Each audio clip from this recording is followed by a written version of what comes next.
The Achaemenid Persian Empire is unique for a lot of reasons. Among these reasons, though, is that the early Achaemenid Persian emperors themselves are figures who are pretty heavily moralized characters. Even if you don't know a ton about history, there's a decent chance that you have some idea of what kind of people these guys were depicted as. Cyrus and Darius are the good kings. They're both given the epithet the Great, and as such, they're both remembered as exemplary kings that every ruler everywhere should aspire to emulate. Cambyses, by contrast, is presented as a mad tyrant king who abused his power and committed explicitly unprecedented cruelty unto his subjects. With all the detail and drama provided by writers such as Herodotus, Cambyses is presented as an almost Macbethian cautionary tale about the corrupting nature of power and its ability to drive a man to complete madness. And then we come to a man named Bardiya, and the whole thing kind of starts to break down. Bardiya, referred to by Herodotus as Smerdis, by Ctesias as Taniaxarces, and by these names by various other writers, was a member of the Achaemenid royal family, the younger brother of Cambyses, and the younger son of Cyrus the Great. For the sake of simplicity, I'm just going to be calling him Bardiya, unless I'm directly quoting one of these other writers, because that's what the Persians called him, and that's probably closer to what he called himself. But, this is all the same guy. Bardiya is a character surrounded by contradiction, intrigue, and conspiracy. This is nothing too out of the ordinary for ancient figures like this, but Bardiya really takes it a step above and beyond in this way. The official Achaemenid-approved Persian narrative would have us believe that Cambyses killed his brother Bardiya in secret, replacing him with a Magus or Magi named Gaumata, who pretended to be Bardiya and, after the untimely death of Cambyses, took the throne while pretending to be Bardiya. After this, the vile, scheming Magus Gaumata would be slain by the good and noble Darius, who would avenge the real Bardiya, and just so happened to coincidentally take the throne thereafter. Aside from this being an absolutely insane story that stretches the limits of believability just a little bit, this official Achaemenid-approved Persian narrative would be written by Darius. Oh, yeah, did I mention that Darius was not in the line of succession and was probably never supposed to be king? That's interesting. This Persian account is also pretty dry and spares us a lot of details that we would really like to know. Herodotus, for his part, provides us with all sorts of details, as he does, but he also provides us with lots of details that can't be easily reconciled with the Persian narrative, or with other Greek narratives, for that matter. Also, he's Herodotus. Anyway, Herodotus tells us a pretty similar story, except instead of it being one scheming Magus named Gaumata, it was two Magi brothers, one of whom not only looked exactly like Bardiya, but also had the same exact name as him. Oh, okay. Sure. Likewise, other classical writers like Ctesias and Xenophon provide their own intertwining, only sometimes compatible accounts of the story, which altogether raise far more questions than they do answers. So, who actually was this guy? Who was Bardiya, and what happened here? How much do we know for certain, and how much can we know for certain? If we can compare and contrast some of these different versions of the story, maybe read between the lines a little bit, we just might get some insight and start to make sense of this whole story. And maybe even get a feel for the political landscape of the Achaemenid Persian Empire during this time. So put on your detective kirbasiyas and sit down with me while we solve a 2,500-year-old cold case.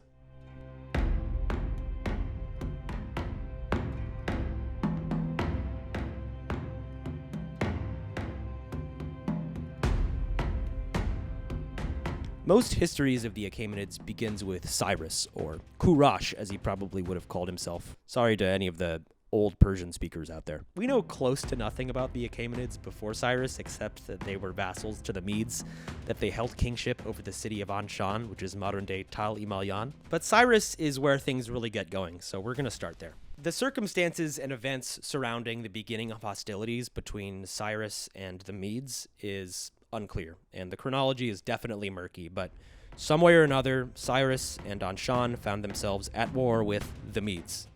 Media and Babylon ruled most of this region, as they had just freed themselves after overthrowing the Neo-Assyrian Empire, which Cyrus himself may have actually helped them do. Regardless, things had changed, and now Cyrus was at war with the Medes.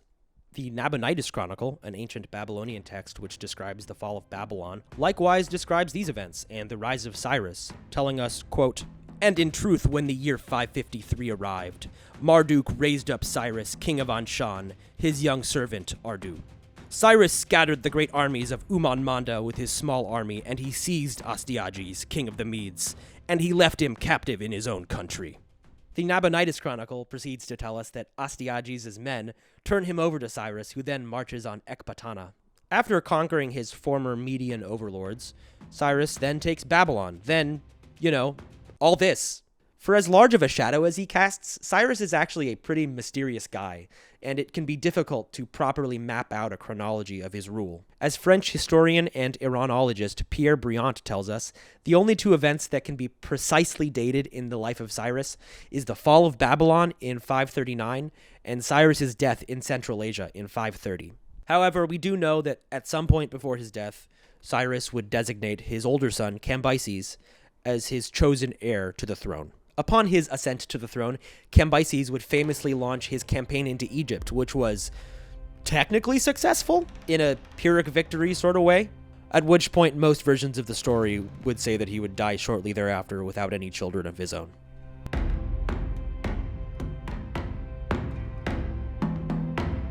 In the Zagros Mountains, if one were to go just northeast of the modern Iranian city of Kermanshah, carved into a limestone cliff some 100 meters in the air, an Achaemenid-era inscription looks out onto an ancient road that would have at one point connected the cities of Babylon and Ecbatana.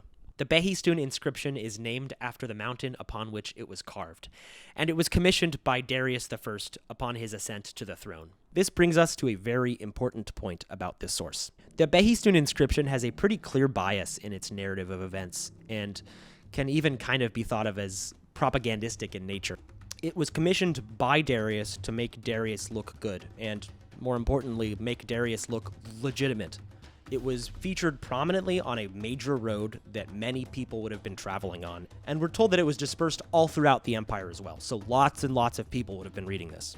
Darius was in a pretty precarious position politically, and it's likely that he would have felt the need to win over a non-insignificant portion of the population who may have saw him more as a usurper than a liberator. Oh, God. Stretch.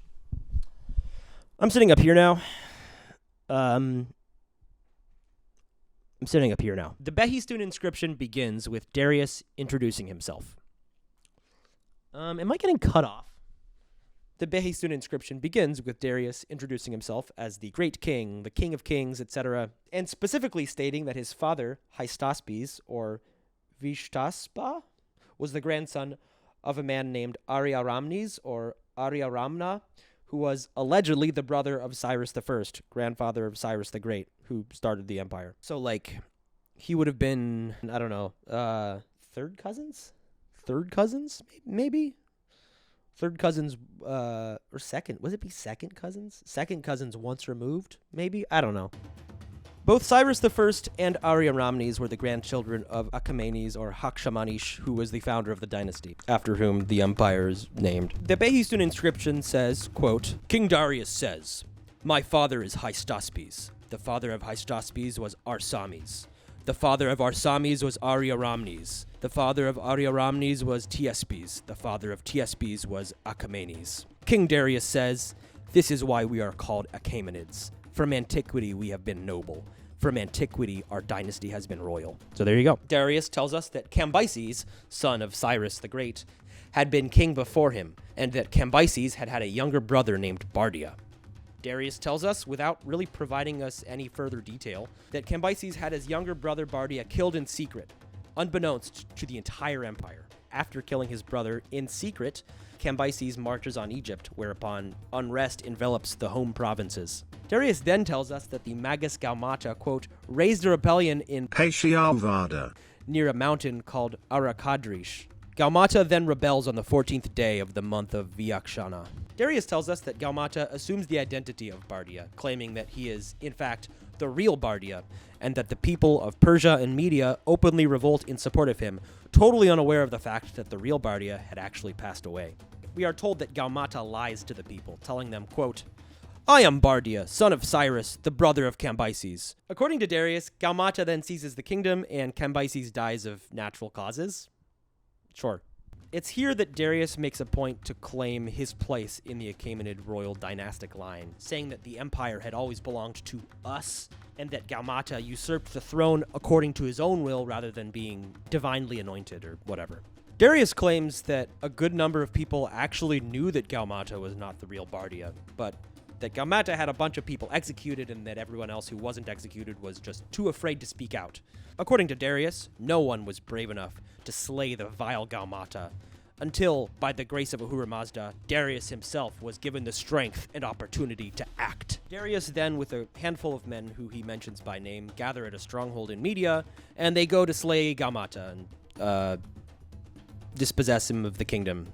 Darius then, humble as ever, attributes all of his great successes to Ahura Mazda. Interestingly, after a bout of self-congratulation where Darius talks about all the stuff that he rebuilt that was destroyed by the Magus Gaumata, and from the places where he quelled rebellions, where there's like a lot of them, we're told that there was a second individual from Persia who also claimed to be Bardiya.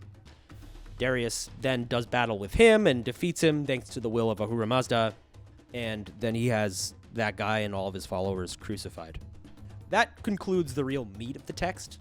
A good portion of the remainder consists of Darius once again, thanking the gods and reminding everyone else that his enemies were liars. Then you should believe me because I'm telling the truth. And he was able to succeed because the gods favored him and also he was so pious. Darius at this point mentions all the men who helped him and that no harm should come to them or their families forever thereafter. We love a happy ending. After this, he briefly talks about a revolt in Elam where he goes out of his way to point out that the people there were faithless and that they did not worship Ahura Mazda, asserting that this is why he defeated them. Okay, so you follow that? So according to the official Darius-approved Persian historical narrative, the events went something like this. First, Cambyses kills his younger brother Bardiya in secret. Second, Cambyses marches upon Egypt, at which point uprisings emerge in the home provinces, led by a Magus named Gaumata, who assumes the identity of Bardiya, and the people support him. Third, Gaumata seizes the kingdom, and Cambyses dies, quote, of natural causes. Fourth, Gaumata rules his kingdom, pretending to be Bardiya. 5. Darius takes the throne, killing Gaumata and avenging the real Bardiya. 6. Darius quells a suspiciously large number of uprisings that occur when Darius takes the throne from Gaumata. So, there's some interesting points to note before we move on. First of all, despite the somewhat negative reputation that he's garnered in the time since, in no small part thanks to, Herodotus, Darius is actually pretty careful to not say anything bad about Cambyses. There's a near total lack of the Mad King trope that we will see so prominently employed once we get to the Herodotus version of the story. He is sure to mention that Cambyses had his brother Bardiya killed in secret without anybody knowing, mostly, but he basically leaves it at that. The second thing that I want to bring up before we move on is that there really seems to have been a lot of civil unrest that took place in the home provinces right after Darius takes over, which is interesting, at least. I also find it interesting that Darius claims that there are two different people who independently claim to be Bardiya. I don't know. That's interesting.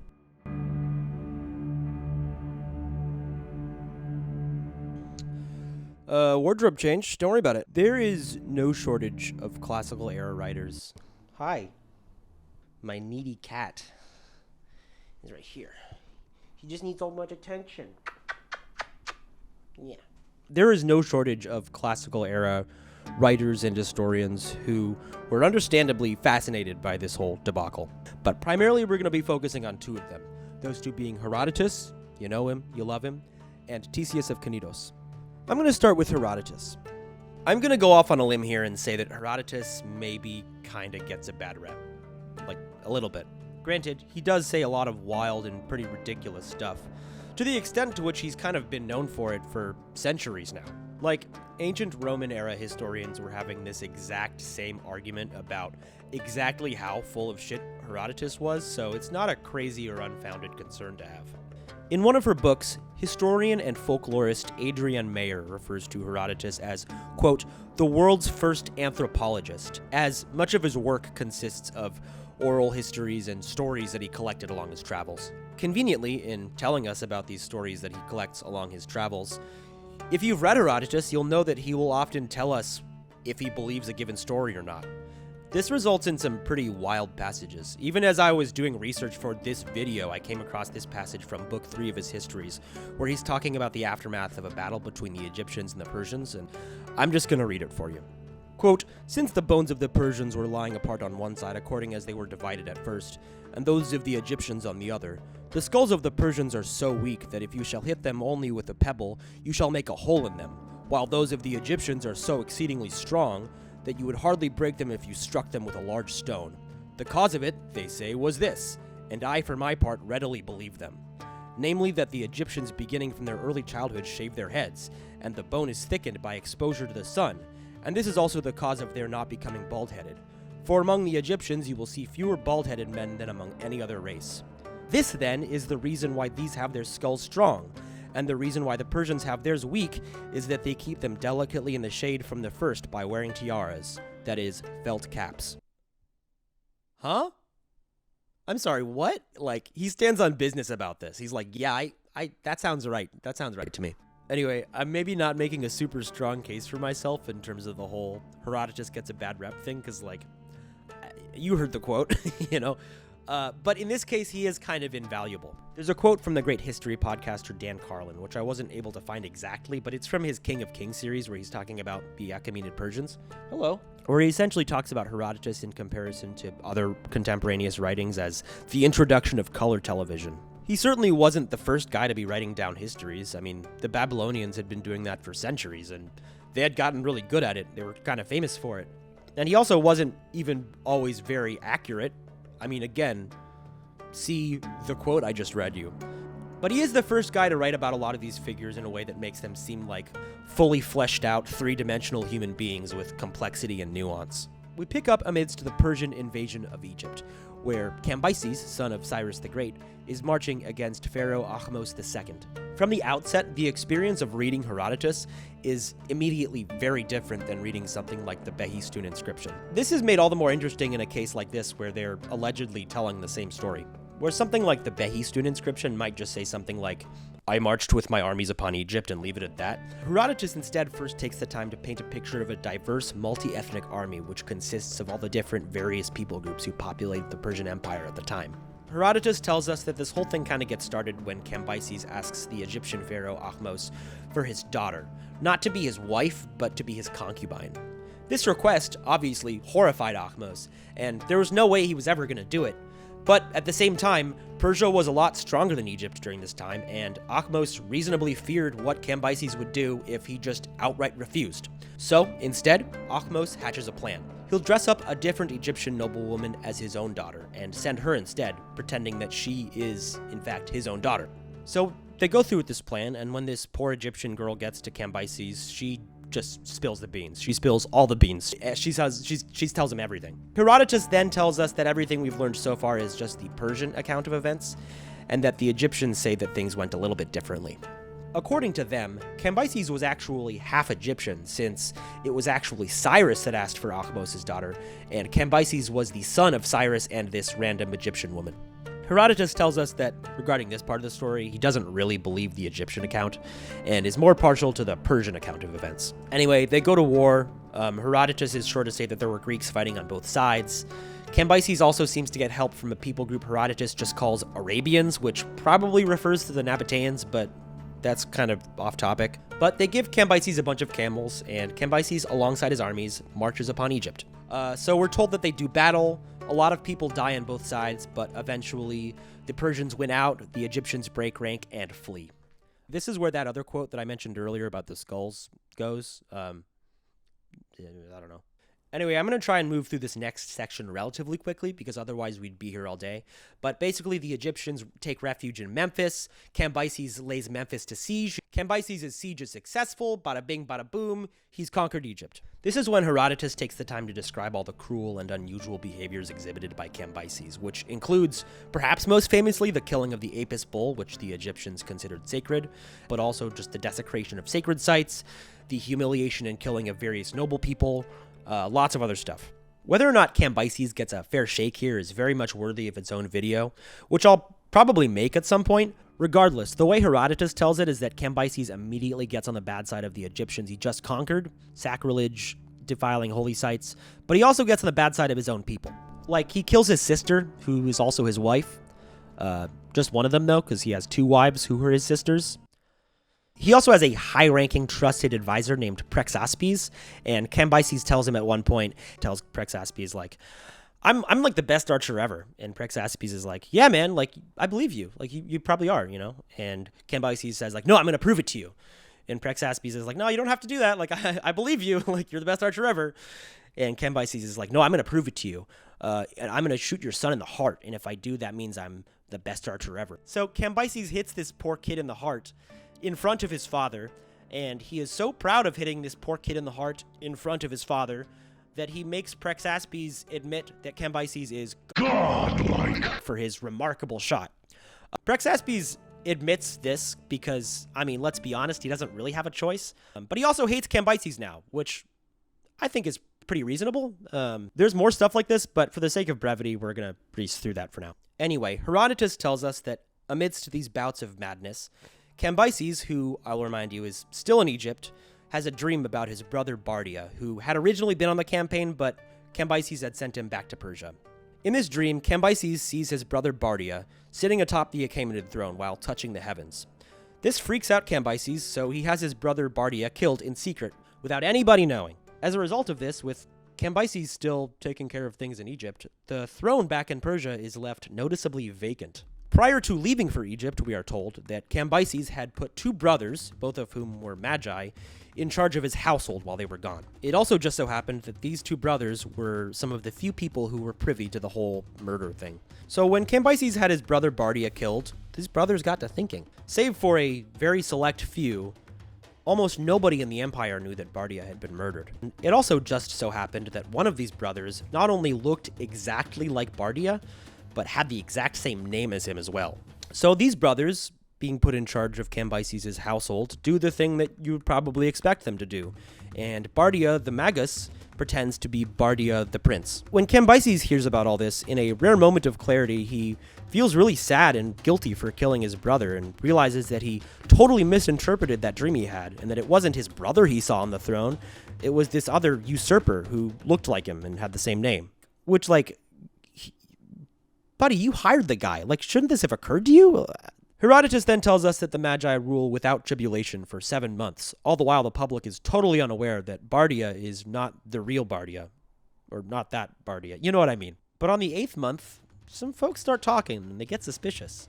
After 7 months of rule, the Magi had never left their fortress, nor had they ever summoned any nobles to meet with them, which was weird. That brings us to a high-ranking Persian nobleman named Otanes. When Cyrus was still alive, he had taken one of Otanes' daughters as his wife, and now that wife was supposedly Bardiya's. Otanes gets suspicious when he receives a letter from his daughter saying that all the various wives had been locked away in different rooms in the fortress, and that none of them had ever seen Bardiya during all 7 months of rule. At this point, Otanes gets a team together to put this whole thing to rest, and I'm just going to quote Herodotus to sum it up. It was resolved by them that each one should associate with himself that man of the Persians with whom he trusted most. So Otanes brought in Intaphranes, Gobrias brought in Megabezus, and Aspathines brought in Hydarnes. When they had thus become 6, Darius, son of Hystaspes, arrived at Susa, having come from the land of Persia, for of this his father was governor. Accordingly, when he came, the 6 men of the Persians resolved to associate Darius also with themselves. So, the guys all discuss their plans, they have a little, we'll do this or die trying kind of moment, and they're off. At this point, we have to split off to check in on those 2 magi to see what they've been up to. And they've actually allied themselves with Prexaspes. Remember him? He was the guy who Cambyses had murdered his son in front of him. Prexaspes was also the guy who Cambyses got to kill Bardiya, like the real Bardiya. I didn't mention that before, but yeah, that was same guy. That was the guy that Cambyses got to do his dirty work. Anyway, the Magi figured that Prexaspes, being the guy who actually did the deed, would be a good guy to have on their side. The Magi figured that they could get Prexaspes to talk to the public and assure them that everything is going great, Bardiya is great, and rule is fantastic. Everything is going according to plan, nothing is wrong. Instead, when the time comes, Prexaspes tells everyone everything. Like, he tells them everything. He spills all the beans. Once again, we have another bean-spilling moment. And then he jumps off the ledge and dies. So, R.I.P. Prexaspes. Anyway, back to the gang. Otanes and Darius and the rest. They get to this fortress, and the guards just let them in, because, like, these are a bunch of high-ranking noblemen, and, like, do you want to be the guy who tells them no? I know I wouldn't. Anyway, after that, they kill some eunuchs, and then find the Magi and kill them too, and the day is saved. They eventually all decide that Darius would be the best guy to take the throne, based on some competition they have with horses, where Darius kind of cheats. And in the meantime, they have a discussion about the best form of governing, which altogether feels a little bit more like a vehicle for Herodotus to express his feelings about governance, and feels very Hellenized just in general. But that's basically it. Woo! Okay, that was a lot. Are you still with me? So for those keeping track at home, the Herodotus version of the story looks something like this. 1. Cambyses marches upon Egypt. 2. Before leaving, Cambyses leaves 2 brothers, both of whom are magi, in charge of the household. One of these brothers looks identical to Bardiya and has the same name as him. 3. After taking Egypt, Cambyses, in his madness, kills his brother Bardiya in secret after having a dream about him. 4. The 2 magi take the throne pretending to be Bardiya. 5. On the way back from Egypt, Cambyses accidentally stabs himself and dies. 6. The 2 magi brothers rule, posing as the other Bardiya, for 7 months.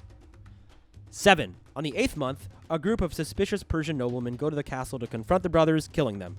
8. Darius takes the throne. Alright, now we gotta talk about Ctesias. Ctesias of Knidos was a 4th century BCE physician from the city of Knidos in southern Asia Minor.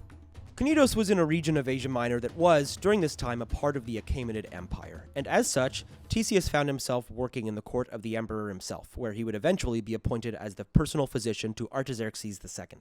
Ctesias's Persica is a book that has, unfortunately, not survived in its entirety to the modern day. Fortunately, however, large fragments of it have survived through the writings of other later authors, such as the Ecumenical Patriarch of Constantinople, Photius I, in late 800s CE. Also lucky for us, our new friend Photius just so happened to preserve the entire section regarding Bardiya and Cambyses and the rest. So, thanks Photius. Everyone say, thanks Photius. We pick up with Cyrus the Great, who, prior to his passing, as we know, names his older son Cambyses as his heir to the throne, while giving his younger son Bardiya, who Ctesias calls Taniaxarses, governorship over a large tract of land in Central Asia, while also making him free from tribute. So, Cambyses takes the throne, and he seems to mostly honor his father's wishes, at least for a little while. We are told that as king, Cambyses would be influenced by a man named Artaxerxes of Hyrcanian, as well as 3 eunuchs who will be relevant later, named Bagapates, Isabates, and Asbadates. According to this text, Cambyses actually put one of these eunuchs, Bagapates, in charge of the expedition of Egypt, but as we'll see, this version of the expedition goes very differently, and it hasn't happened quite yet. No, because first we need to talk about a Magus named Sfendadates,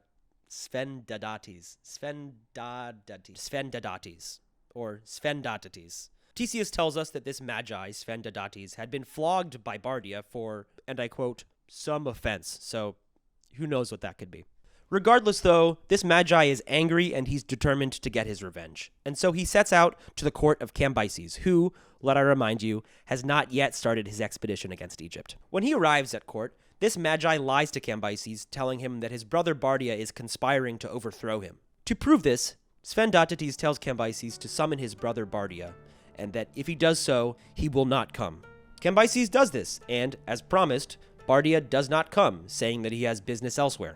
This emboldens the magi to continue to accuse Bardiya more openly and freely at court. Cambyses and Bardiya's mother, Amytis, tells Cambyses to not listen to the Magi, as she suspects him of treachery of some kind. Cambyses pretends that he doesn't believe these rumors, but secretly he does believe them. After his 3rd summons to court, Bardiya finally comes and meets Cambyses, who embraces him, but secretly, he carries on with his plot to murder him. This is when the Magi Sfendadates makes a suggestion, pointing out that he himself bears a strong resemblance to the emperor's brother Bardiya. The Magi suggests that Cambyses should publicly order the execution of Sfendadates for falsely accusing the king's brother. However, in reality, they would put Bardiya in Sfendadates' clothing and execute him instead as though he were the Magi, while putting Sfendadates in Bardiya's clothing while he would pretend to be the prince. So, they go through with this plan, and it works. Everyone believes it. Only Artaxerxes and 2 of those 3 eunuchs, Bagapates and Isabates, are in on this secret. Sfendadates is sent back to Bactria in place of Bardiya, and they're off. 5 years somehow pass, and Amytis, the mother of Bardiya and Cambyses, somehow becomes aware of the fact that one of her children murdered the other. She demands that Cambyses turns over Sphenodotes, but he refuses. So she curses her son, then drinks poison and dies. R.I.P. It's during this time, only after the death of the real Bardiya, that the Egyptian campaign takes place. And honestly, in this version of the story, it's really not as big of a thing. Ctesias tells us that the Persians were able to win against the Egyptians due to the treachery of one of the pharaoh's chief counselors who gives them critical information. This was made with the understanding that Cambyses would, in exchange, make this counselor governor of Egypt after the conquest. Anyway, after the death of his mother Amytis, ill omens befall Cambyses and his family. I'm honestly not sure that I can say any of these on YouTube because they're kind of graphic, but you can look them up if you want. Either way, they're ill omens, and they're taken to mean that Cambyses will die without an heir of his own. Then he has a dream where he sees his mother, who threatens retribution for the murder of his brother Bardiya. While in Babylon sometime later, Cambyses is said to be carving a piece of wood when he accidentally cuts his thigh. After fighting the infection for 11 days, Cambyses dies on the 18th year of his rule. Side note, it's wild to me that in this version of the story, Cambyses' reign lasts so long. I don't know, man. That's not really relevant to anything, but it is interesting. Prior to the death of Cambyses, while he's still fighting the infection, the eunuch Bagabates and Artaceres conspire to put Sphenodotes on the throne, saying that he's Bardiya, because, again, everyone thinks he's Bardiya. After Cambyses eventually succumbs to his injuries, they do just that, and put Sphenodotes on the throne. Eisebates, one of the other eunuchs, was not in on this conspiracy, and apparently pretty salty about it, because then he goes to reveal the truth to the military. Eventually, however, Eisebates takes refuge in a temple, where he's later captured and then put to death. So, R.I.P. Responding to these events, several Persian noblemen, whose names are here, but who include Darius, conspire to topple the usurper. At this point, Artaceres and Bagapates seem to read the room a little bit and defect to the other side, letting the conspirators in and telling them where they can find the usurper sleeping. Prior to this, Bagapates had removed all of the weapons from the royal bedroom, so when the usurper wakes up to find the men above him and reaches for a weapon, he finds none. Sphenodotes smashes a gold chair and tries to defend himself with one of the legs, but gets stabbed and dies. He dies. They then later decide amongst themselves that Darius would be the best one to take the throne based on the same aforementioned horse competition. I feel like I'm making it sound like it's like a horse race, but it's like a competition where they neigh at sunrise or something. You can look it up. Anyway, that's basically it. So for those keeping track at home, according to Ctesias' version of the story, 1. Cyrus, on his deathbed, designates his older son Cambyses as his heir to the throne, whereas his younger son Bardiya gains governorship over a bunch of provinces in Central Asia and is free from tribute. 2. A Magi Sphenodotes holds a grudge against Bardiya and manipulates Cambyses to turn against him. 3. Sphenodotes and Cambyses hatch a plan. Cambyses orders the execution of the Magi, but dresses up his brother Bardiya as Sphenodotes and executes him in his place, with the real Sphenodotes posing as Bardiya. 4. Cambyses conquers Egypt thanks to the treachery of one of the pharaoh's counselors, but that doesn't have much to do with the rest of the story in this one. 5. Cambyses later has an unrelated woodcarving accident where he then dies of the infection. 6. Sphenodotes takes the throne, posing as Bardiya, but is exposed. 7. Sphenodotes is killed, Darius takes the throne.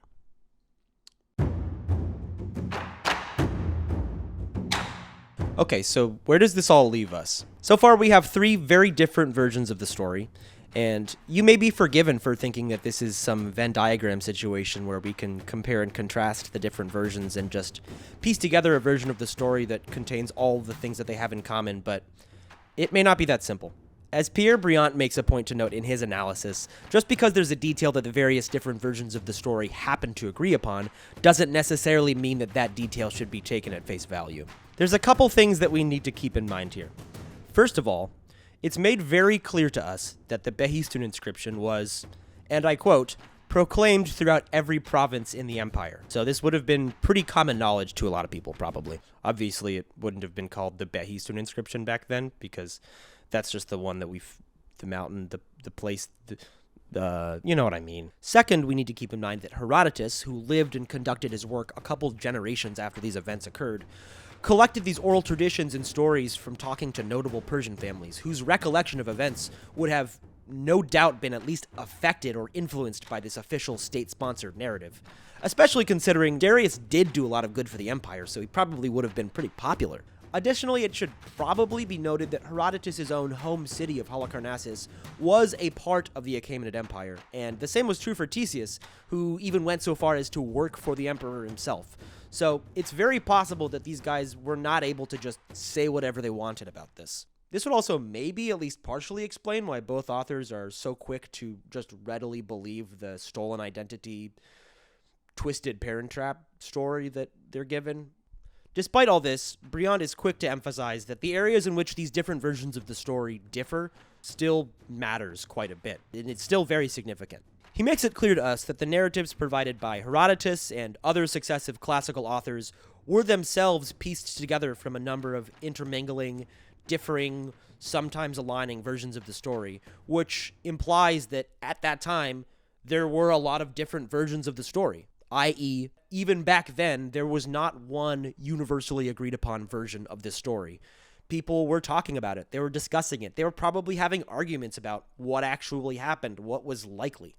And that's interesting. It seems likely that any classical version of the story will inevitably be painted at least somewhat through a Behistun tinted lens, and they should probably be read with that in mind. Even if those classical authors didn't directly consult the Behistun text itself, the people they consulted would have no doubt been influenced by its contents, and, even if they did get some salacious details that didn't make it down to us, both of these dudes were operating to some extent inside the empire. They may not have been able to include those details for political reasons. Let me remind you again that Darius was not originally in the line of succession, and it's very possible that he would have felt a lot more eager to prove his own legitimacy than he would have been to tell a nuanced, sober, objective account of events. Briant writes, quote, "Anxious to appear to be a legitimate king, descended from the family of Achaemenes, and to be the restorer of dynastic legitimacy, Darius had a serious interest in insisting on the death of Cambyses' brother, and the deception of the man called Gaumata. The new king carefully highlighted the restrained character of his narrative and his love of truth, but his assurances will not fully convince the reader who has been forewarned about the stereotypical character of these statements." So here's where we get to the big elephant in the room, the looming, glaring question that historians have been arguing about for centuries, and that you may or may not have been yelling at your screen this whole time. Was Gaumata, or other Bardiya, or Sfendadates, or whatever else you want to call him, real?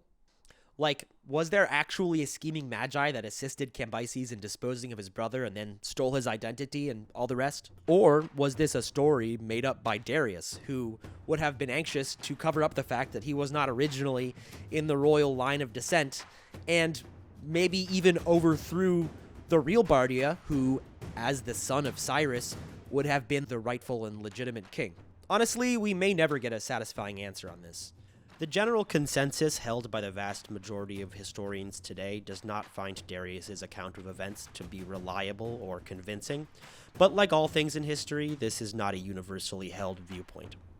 The late Persian historian and archaeologist Alireza Shapour Shahbazi, for example, called this view, quote, "fantasy of revisionist historians fond of sensationalism." However, the view held by Shahbazi seems to be very much that of the minority. Briant, for his part, seems to agree with this majority-held consensus, calling the whole event, quote, "entirely too strange, not to say unbelievable." He points out that in Ctesias' version of the story, even Bardiya's own chief eunuch was somehow not aware that Bardiya was not Bardiya. He also points out that the death of Bardiya would have been a big deal, and he raises the, I think, very legitimate question of how such an important death could have been kept a secret as much as 5 years. Herodotus even claims that this was kept secret from his own wives. Later Roman-era historian Justin seems to have been at least partially aware of how difficult this one-to-one resemblance thing would have been to believe. So for his part, he explains this by saying, quote, "The secret was so well guarded because, among the Persians, the kings do not show themselves." Briant indicates that Justin is likely referring to a Persian royal protocol wherein the emperor is expected to not leave the palace grounds. However, this would still require the king to not have granted audience with a single person, nobleman or otherwise, throughout his entire reign, which does definitely stretch the limits of believability. Herodotus even indicates that a handful of Persian nobles may have been doubtful of this official cover-up by Gaumata, but most of the empire seems to have not questioned it at all, and most seem to believe that it was Bardiya on the throne. Herodotus tells us, quote, They were convinced that it was Smerdis, the son of Cyrus, who was on the throne. All of this being taken into account, Briant asserts that this official story published by Darius must not have been universally accepted at the time. So let's, for the sake of argument, entertain the idea that Darius maybe had ulterior motives and may not have been entirely honest with us. What might have this whole story looked like then? Hi. Yeah. Got something to say? No, I guess not. Briant provides us with some ideas of how this all may have gone down. Let's remember that Cyrus, at some point before his death, designated his older son Cambyses as his chosen heir to the throne, and gave his younger son Bardiya a handful of provinces in Central Asia where he was free from tribute. Briant tells us that there was no obligation or reigning expectation that Cyrus would just automatically choose his oldest son, as we tend to imagine today with kings and whatnot. So his reasons for choosing Cambyses are largely elusive to us today. It was anybody's best guess as to which one he chose, and it's very, very possible that maybe Bardiya felt some kind of way about this. That said, it seems like he may have chosen Cambyses pretty early on, as we do have evidence that Cambyses was given the title King of Babylon as early as 539. It's not difficult to imagine that maybe Bardiya felt some kind of way about this decision. Maybe he never fully accepted it. Maybe he felt resentment towards his father and his brother. Maybe he felt like he should have been king. He would hardly be the first or the last prince to feel this kind of sentiment, or to do something about it. Briant invites us to imagine a situation where, perhaps after the death of Cyrus, relations between the two brothers deteriorates even further, and we are given some glimpses of a tension between the two. Herodotus tells us a story placed during the Persian invasion of Egypt, before Cambyses had sent Bardiya back to Persia. I don't know if I mentioned that earlier, but yeah, Bardiya was originally on the campaign, and then he was sent back to Persia. Anyway, Persia had sent some ambassador spies to Ethiopia to try and size them up. Maybe he was looking at conquering Ethiopia next. The Ethiopian king responds by sending these ambassador spies back to Cambyses with a bow and a message. Quote, "The king of Ethiopia has some advice to give him." That is Cambyses. "When the Persians can draw a bow of this size thus easily, then let him raise an army of superior strength and invade the country of the long-lived Ethiopians." This challenge, we're told, was not able to be met by anyone in Cambyses' entourage, nor by Cambyses himself. The only one who was able to pull this bowstring, albeit just a little ways, was Bardiya.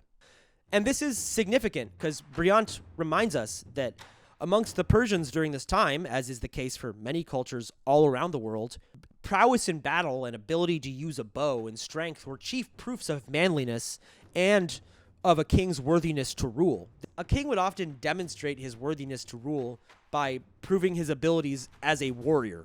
Additionally, Cambyses in his own right was supposed to have been an excellent marksman and have been very competent with the bow and arrow. To this end, Briant asserts that Herodotus was, through metaphor, demonstrating to the reader Bardiya's own ambitions for kingship. Briant speculates that regardless of whether or not Bardiya accompanied his brother Cambyses in his campaign of Egypt, as is told to us by Herodotus, or whether or not he just stayed home in Persia, that Bardiya, the real Bardiya, revolted in 522, just as Darius tells us in the Behistun Inscription. And, once again, things do get a bit murky here. But Darius indicates to us, if indirectly, that Cambyses was still alive at least in July of that year. Certain Babylonian tablets, by contrast, are dated to the reign of Cambyses through at least mid-April, where they then start recognizing Bardiya as the rightful king. Perhaps Bardiya revolted in March, but didn't initially claim the throne and waited until his brother Cambyses died, so he could do so without being seen as a usurper and under the proper protocols. Briant argues that this may be the reason why Darius is, in the Behistun inscription, so keen to date the ascent of Bardiya to the throne, or Gaumata in that case, as being before the death of Cambyses. Rather than presenting Bardiya as the legitimate and maybe even popular ruler that he very well may have been, it instead presents him as a illegitimate usurper and creates the opportunity for someone else to take the throne, someone like Darius. Briant writes, quote, "We can now understand why Darius was motivated to date Bardiya's official assumption of power before the death of Cambyses. It was to transform into a usurper, a king who could legitimate his authority by his filiation. Further investigation and contextualization of statements made by Darius may be able to provide further illumination onto the matter, if indirectly. To start, there is a big problem with the whole Magus Magi usurper thing, and that's that Bardiya, or anybody else, would simply have not been able to take the throne without considerable support from the Persian aristocracy. Briant here asserts that maybe Bardiya rallied the heads of the noble clans to his cause. Maybe he made promises to them based on grievances that they may have already had with Cambyses. After all, this invasion of Egypt would have been very expensive, and maybe the tribute that was demanded was just a little bit too much. Now regarding the statements made by Darius. Darius takes credit for and presents himself as a sort of restorer of the empire. He takes credit for restoring the sanctuaries. He takes credit for restoring to the people the fields, the herds, the, quote, workers, and the clan domains that Gaumata had allegedly confiscated. I think I've made it clear at this point that we should probably take Darius's word with a grain of salt, but all the same, this is definitely revealing. Briant says that one may immediately think of, quote, the aristocratic clans that without a doubt owned great estates devoted to agriculture and stock breeding, worked by dependent peasants. In this case, the term viv, or corresponding Elamite ulhi, meaning house, would likely refer to the aristocratic houses themselves. These allegedly destroyed sanctuaries then likely correspond to the clan sanctuaries, quote, dedicated to the heroicized ancestors of these powerful aristocratic groups. The term kara would designate the aristocrats more narrowly, those who were devoted in a privileged way to the profession of war. All of this being the case, Bardiya very likely would have been interested not only in punishing those who opposed him, but also in helping out those who allied with him and helped him get to where he was. This, rather than turning the entire Persian aristocracy against him, isolated those who he didn't get along with and maybe gave them a chance and a reason to plot against him. This may also give us some information regarding Darius's rise to power. Quoting Briant, quote, it was doubtless representatives of those hostile families from whom Herodotus gathered his testimony, according to which, quote, he was regretted after his death by all the Asiatics under his rule, though not by the Persians themselves. It was in the interest of the aristocratic houses who had revolted against Bardiya to promote the idea that Bardiya had aroused unanimous opposition, which was obviously not the case. So here's an interesting thought for you to chew on. Could it be possible that something like this in the Achaemenid Empire during this time was inevitable? More specifically, could this whole thing have been caused by the Persian invasion of Egypt? Egypt may not have been strong enough to successfully defend itself against Persia, but that should not be mistaken for weakness. Persia was the most powerful and largest empire that anyone in it had during this time ever seen, and Egypt, for its part, was not Lydia or some Hellenic city-state. An invasion of Egypt would have required considerable levies that the satrapies and their inhabitants very well may have been unable or unwilling to give towards this war effort that maybe didn't even affect them that much. The resulting civil unrest and accompanying figures grabbing for power may very well have been an inevitability given an invasion of Egypt, and maybe Cyrus was just lucky enough to have died before he had to be the one to deal with it. This is all obviously convoluted, and anyone who has it in them, I encourage to read Pierre Briant's book, From Cyrus to Alexander, A History of the Persian Empire, because he goes way more into depth with all of this than I am here, as well as like a bunch of other parts of Persian history, up until Alexander, if you couldn't guess. That said, you know, we may never get a clean answer, and that's often how history is. We don't get easy answers, and to me that's why it's interesting. An issue like this, which has been argued about for millennia, has a staying power by way of its nature. That's why it's a story that people have continued to tell, because it really just makes you ask, what happened here? Anyway, that's it. Goodbye.